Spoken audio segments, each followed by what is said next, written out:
Supreme কোর্টের এই রায়কে স্বাগত জানাচ্ছি। রাজ্য সরকার দীর্ঘদিন ধরে সরকারি কর্মচারীদের সঙ্গে, পেনশনভোগীদের সঙ্গে প্রতারণা করেছে এবং এখনো প্রতারণা চালিয়ে যাচ্ছে। কারণ এই সরকারটা খেলা মেলা উৎসবের সরকার, দান খয়রাতির সরকার, দেউলিয়ার সরকার। এই মুহূর্তে পশ্চিমবঙ্গে তৃণমূল সরকার বলে কিছু নেই। যেটা আছে সেটা লিভিং ফসিল, জীবন্ত জীবাশ্ম।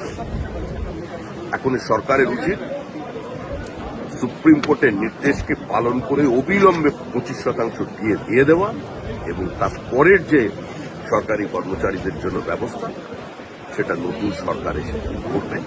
পশ্চিমবঙ্গ সরকারি কর্মচারীর এবং পেনশনভোগী তারা কেন্দ্রের হারে ইয়ে পাবেন নতুন সরকারের কাছ থেকে। কিন্তু এই 25% টাকা অবিলম্বে তৃণমূলকে দিতে হবে।